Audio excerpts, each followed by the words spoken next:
Un enamoramiento secreto gay revelado en el programa de Jenny Jones. Y el martes, el hombre que apretó el gatillo salió de la cárcel como un hombre libre.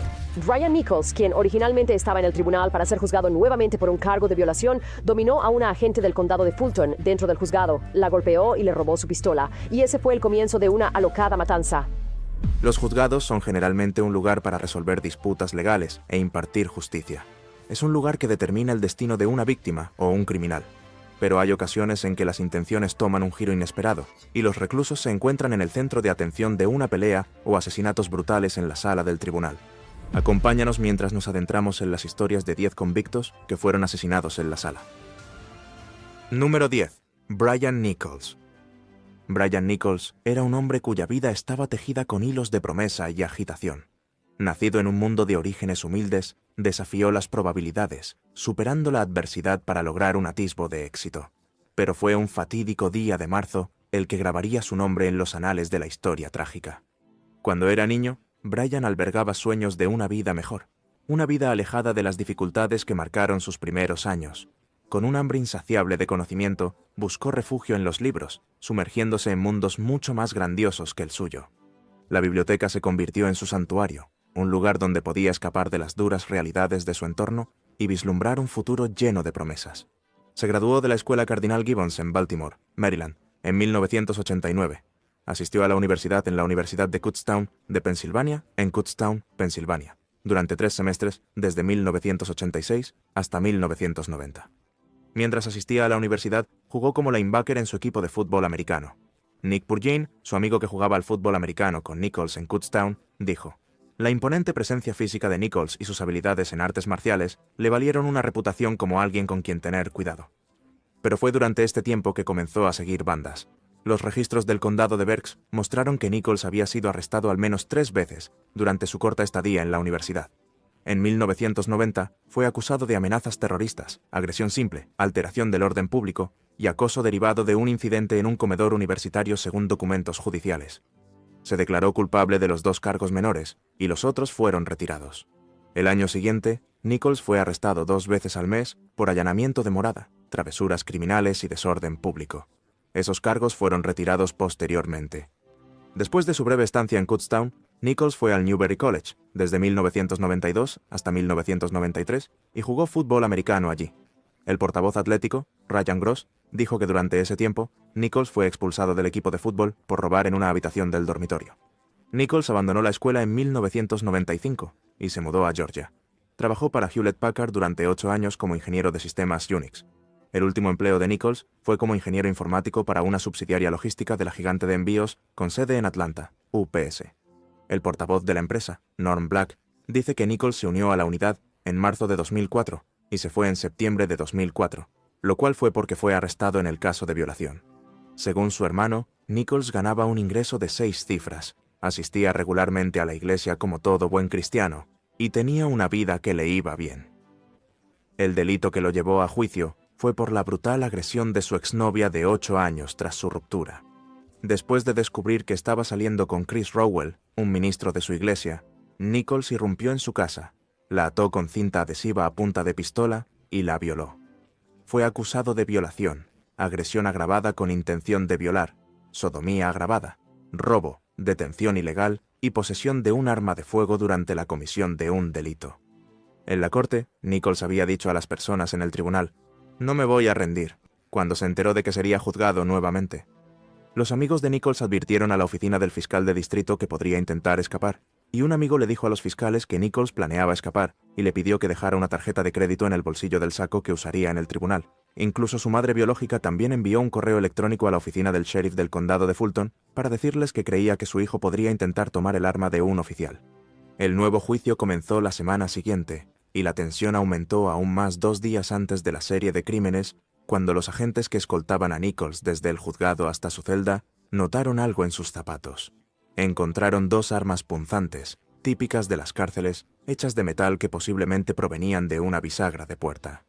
Sus acciones llevaron al juez Barnes a convocar una reunión y pidió seguridad adicional durante el testimonio programado de Nichols ese viernes, ya que la fiscalía en el caso de violación había planeado llamar a su último testigo ese día, y las deliberaciones del jurado estaban sobre él. Nichols tendría que enfrentar cadena perpetua si era condenado. Él lo sabía, y todos lo sabían también. La ayudante del alguacil fue asignada rutinariamente para vigilar a Nichols durante sus 2 juicios bajo el juez Barnes. Ella escoltó a Nichols al área de detención donde debía quitarle las esposas para que pudiera cambiarse a ropa de civil. Cuando se liberó una esposa, Nichols fue volteado para desenganchar la esposa restante, que colgaba de su muñeca. Luego, Nichols atacó brutalmente a la oficial, empujándola hacia otra celda abierta. La cámara de vigilancia grabó cuando él dominó a la oficial, golpeándola tan fuerte en la cara que sus pies se levantaron del suelo. Emergió de la celda con su cinturón de armas, que incluía su radio y cargadores de armas. Nichols recogió sus llaves del suelo y encerró al agente Hall en la celda. Nichols entró a otra celda, se cambió a su ropa de calle y fue visto unos 4 minutos después saliendo del área de las celdas de detención. Usó las llaves para abrir una caja de seguridad donde se armó con su pistola Beretta calibre 40 semiautomática. Con la intención de matar al juez, Nichols cruzó al antiguo juzgado a través de un puente aéreo, donde entró en las cámaras privadas del juez Roland Tobleby Barnes. Se encontró con las gestoras de casos Susan Christie y Gina Clark Thomas, junto con el abogado David Allman. Los hizo sentarse en el suelo y los mantuvo a punta de pistola mientras preguntaba dónde estaba el juez Barnes. Nichols entró en la sala del Tribunal Octavo F por una puerta detrás del estrado del juez. Encontró al juez Barnes en la sala, presidiendo mociones en un juicio civil. Le disparó a quemarropa, en la parte posterior de la cabeza. Los testigos dijeron que el juez nunca supo que Nichols estaba detrás de él.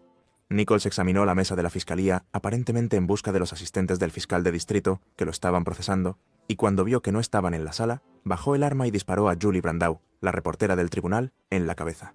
El sargento White, quien era el rehén de Nichols en ese momento, pudo salir del baño y acceder a su radio, donde hizo la primera transmisión de radio, informando a los oficiales que habían disparos. También describió al armado Nichols. Luego, Nichols bajó del estrado y revisó una sala lateral donde se mantenían a los testigos antes de que comenzara el juicio, aparentemente buscando a su exnovia, quien era la víctima de la violación. Pero ese día llegó tarde y no estaba en la sala. Nichols entonces disparó varias balas en la cabeza del sargento y lo mató. Corrió y secuestró a varios cautivos y autos durante sus 60 horas de libertad y racha total de muerte, antes de finalmente entregarse. Los jurados deliberaron durante 12 horas en 2 días antes de declarar a Nichols culpable de los 54 cargos el 7 de noviembre de 2008. Antes de que se leyera el veredicto, Bodyford advirtió severamente a los asistentes que cualquier estallido emocional resultaría en un cargo de desacato al tribunal y hasta 2 días en la cárcel. Esto solo muestra lo desalentador que fue el caso. Pero aún así, algunos espectadores rompieron en llanto al escuchar los veredictos. El 13 de diciembre de 2008, Nichols fue sentenciado a múltiples cadenas perpetuas sin posibilidad de libertad condicional y a cientos más de años por más de 50 cargos. Número 9. David Paradiso.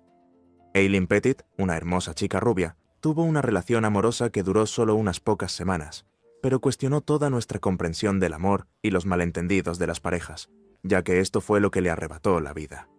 Esta tragedia ocurrió una tarde cuando Eileen, su novio, Paradiso David, y su madre, Debra Paradiso, iban en la carretera conduciendo.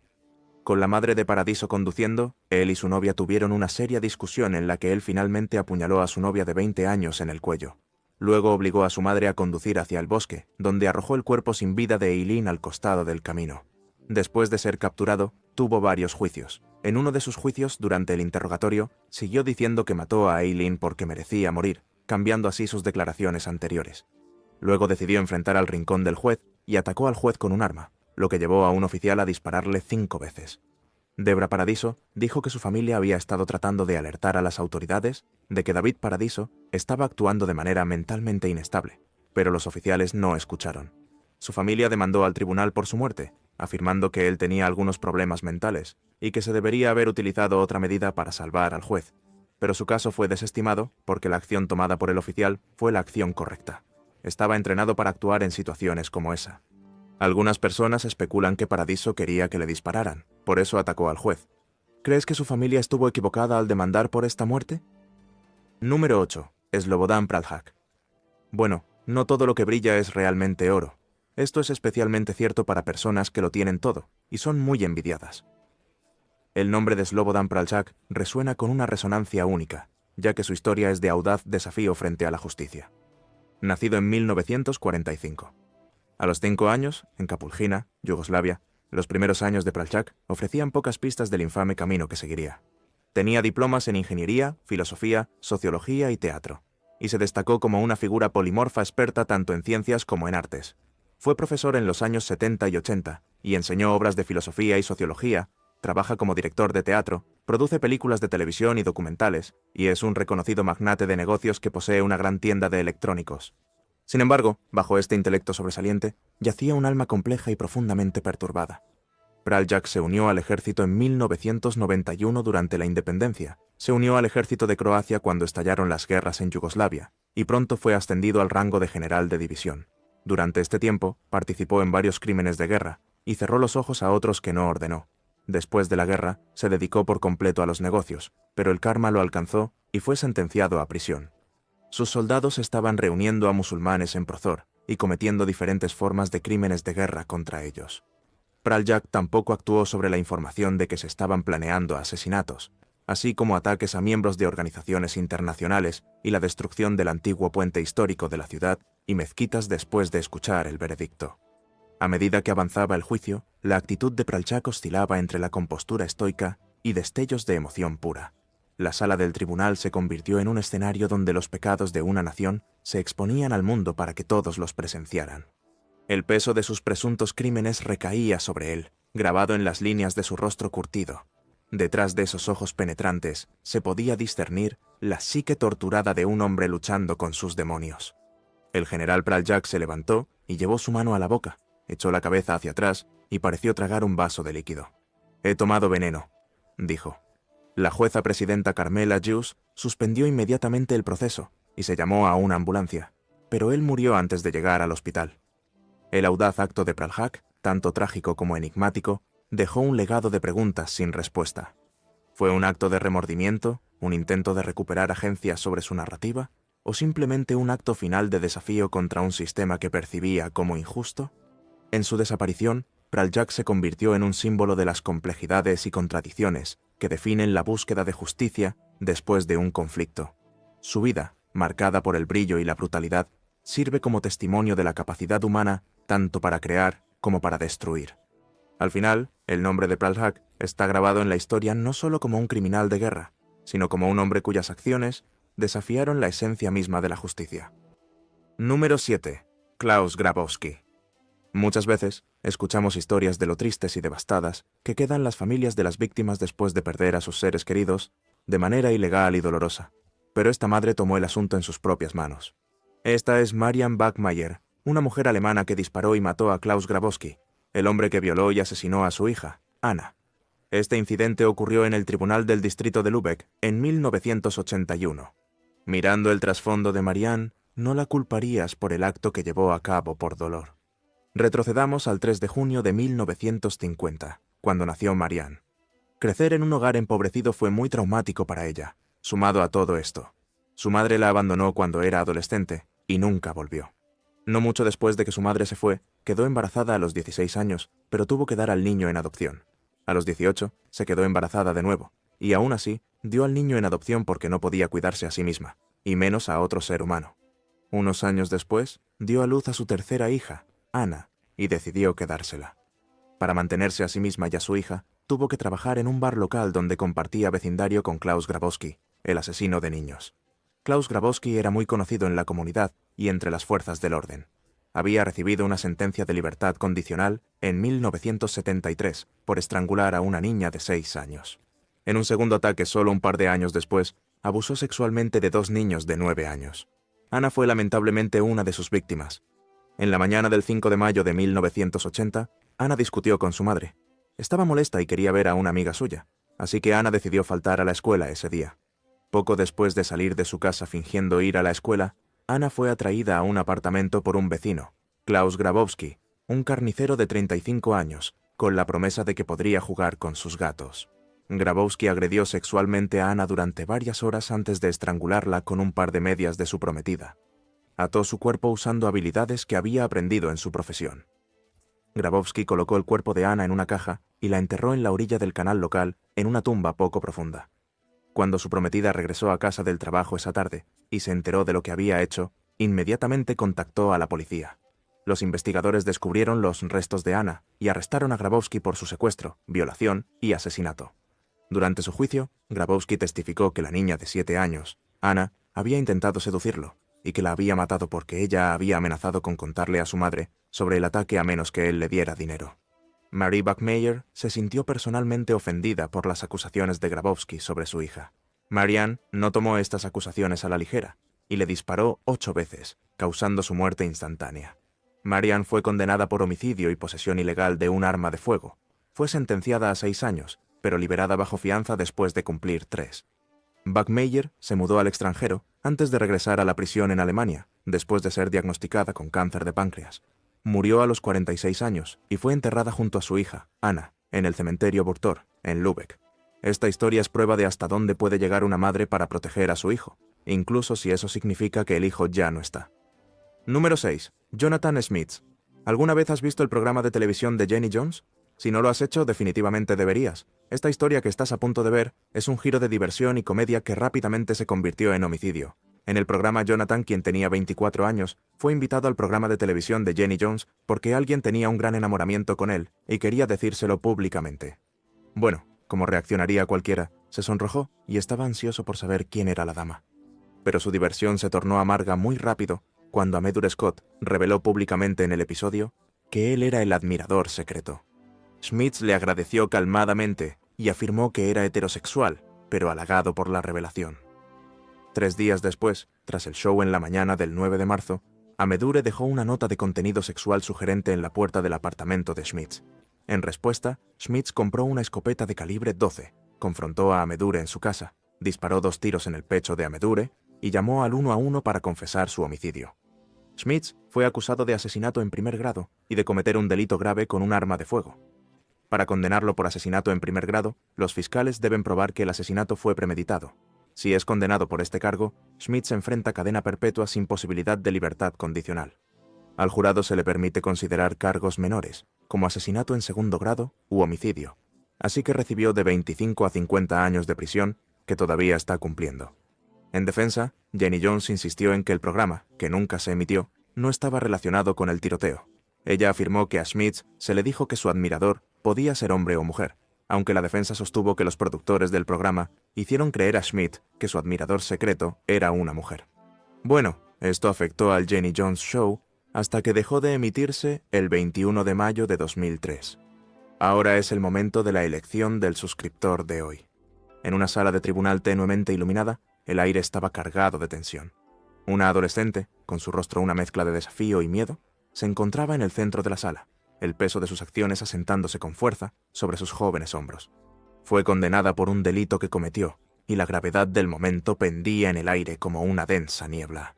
Al frente de la sala, un funcionario del tribunal, con el rostro contorsionado por la ira, sostenía un arma con manos temblorosas. Su voz temblaba con una mezcla de frustración y sed de venganza. El frío acero del arma brillaba ominosamente en la tenue luz, proyectando largas sombras inquietantes a través de la habitación. Los espectadores estaban sentados en un silencio atónito, conteniendo el aliento colectivamente, sin saber cómo se desarrollaría este espantoso tabló. El juez, con los ojos muy abiertos y frenético, intentó tomar control sobre la situación que se descontrolaba, rogando desesperadamente por calma. Los ojos de la adolescente se encontraron con la mirada del funcionario del tribunal, su corazón latiendo como un tambor. En ese momento, supo que su destino pendía de un hilo, balanceado entre las fauces de la justicia y el borde de un final potencialmente trágico. Su respiración era superficial, sus pensamientos un torbellino de arrepentimiento, desafío y un anhelo desesperado de misericordia. ¿Crees que el funcionario del tribunal apretó el gatillo? Número 5. Michael Marin. Cuéntenos, ¿cómo se escapa de una deuda o bancarrota? Bien, cualquiera que sea su respuesta, no debería ser tan insensata como la de Michael Marin.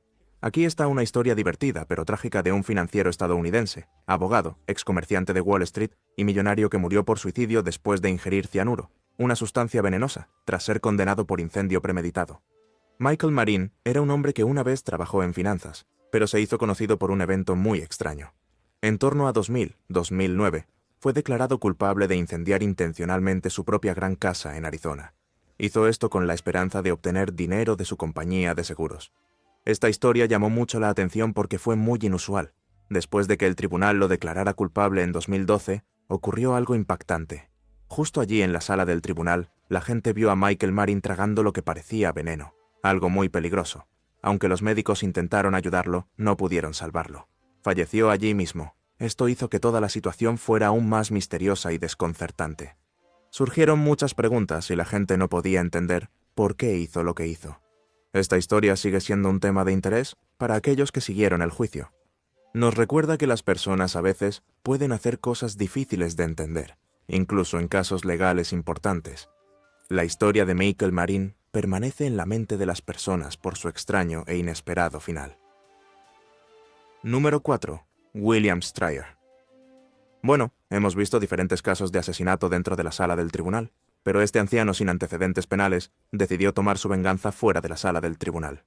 William Stryer, de 66 años, disparó 5 veces a Gerald Curry, un abogado con quien tenía una disputa, en el cuello, los brazos y el hombro en 2003.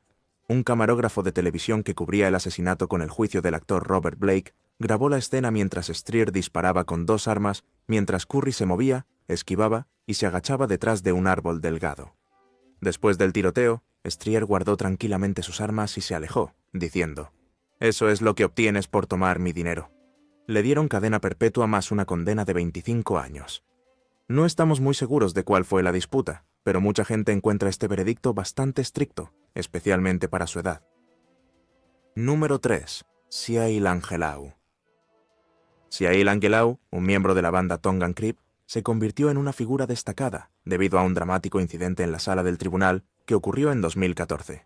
En el juicio en un tribunal federal en Salt Lake City, Utah, el juicio de Angelau dio un giro sorprendente. En un intento desesperado por afirmar su dominio, o quizás por pura desesperación, Angelau agarró un bolígrafo y se lanzó hacia un testigo. La sala del tribunal estalló en caos cuando las acciones de Angelau sorprendieron a todos los presentes. Un alguacil de Estados Unidos en servicio actuó rápidamente. Ante la amenaza inminente a la seguridad del testigo y otros en la sala del tribunal, el alguacil disparó su arma, efectuando múltiples disparos hacia Angelau. Trágicamente, Angelau sufrió heridas mortales y, a pesar de la atención médica inmediata, sucumbió a sus heridas. El incidente encendió un discurso nacional sobre los protocolos de seguridad en los tribunales y el uso apropiado de la fuerza por parte de las fuerzas del orden dentro de los entornos judiciales. Imágenes del evento circularon ampliamente, suscitando tanto escrutinio como empatía por las difíciles decisiones tomadas por los oficiales encargados de mantener el orden y la seguridad durante los procedimientos legales. El caso de Ciail Angelau se erige como un vívido y sombrío recordatorio de los entornos impredecibles y potencialmente peligrosos que pueden existir dentro de las salas de audiencias. También subraya la inmensa responsabilidad que tienen los agentes del orden de garantizar el bienestar de todos los participantes en los procedimientos legales, incluso ante amenazas graves e inmediatas. El incidente sigue siendo un momento crucial en las discusiones sobre la seguridad en los tribunales y las decisiones difíciles que los funcionarios de la ley deben tomar a veces en el ejercicio de sus funciones. Número 2. Perry Manley. Anteriormente, hablamos sobre Mary Ann, quien mató al asesino de su hijo en el tribunal. Bueno, Perry Manley también era padre, pero su caso tiene un giro diferente. Se separó de su esposa y no quería pagar la manutención infantil. Su esposa lo reportó en el sistema y lo acosó para que entregara el dinero que ganó con esfuerzo a su exesposa. Esto lo enfureció y obsesionó durante más de 15 años. Al final, su obsesión lo llevó a la muerte. Manley había escrito y presentado no menos de 5 demandas y se había unido a otros en apoyo a los derechos de los padres como padres no custodios.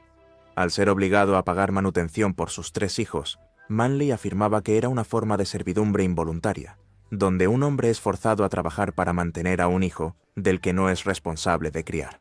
Incluso con todo este ruido y acciones mostradas, seguía volviéndose cada día más amargado. Manley, vestido con ropa de camuflaje y llevando una mochila cruzada en su pecho, entró al tribunal e intentó evitar los detectores de metal, pero un oficial notó la granada en su mano y avisó a otros funcionarios. Los oficiales de seguridad llamaron a la policía y pasaron más de 20 minutos tratando de persuadirlo para que se rindiera. Colocó los documentos que quería presentar al juez en el suelo y usó ambas manos para sostener la granada contra su cuerpo. Luego hizo un movimiento furtivo con la granada, lo que provocó que le dispararan 2 veces inmediatamente. Cuando el oficial corrió hacia su cuerpo, notaron agujeros en la parte inferior de su cuerpo, lo que significa que la granada estaba inactiva y no tenía ningún tipo de arma. Qué triste forma de morir. Número 1. Khairimi Faxo. Y el último en nuestra lista es Khairimi Faxo, un hombre albanés de 40 años que abrió fuego en un tribunal italiano, matando a su esposa separada y a su tío, antes de ser asesinado por la policía armada. Este caso fue bastante desafortunado, ya que el tribunal italiano es un lugar fuertemente custodiado con escáneres de rayos X y detectores de metales. Los testigos dijeron que Faxo comenzó a discutir violentamente con sus familiares antes de disparar a ella y a su tío. El drama ocurrió justo después de las 11 de la mañana, hora local. Tras el tiroteo, una flota de ambulancias llegó al lugar para atender a los heridos. Faxo logró salir del edificio y disparó e hirió a la abogada de su esposa, Giovanna Fava, así como a otro abogado y a un guardia, antes de ser abatido a tiros por la policía armada. No tenemos información exacta sobre qué causó su malentendido, pero estamos seguros de que sus 2 hijos quedarán marcados de por vida. Gracias por ver. Nos vemos en el próximo video.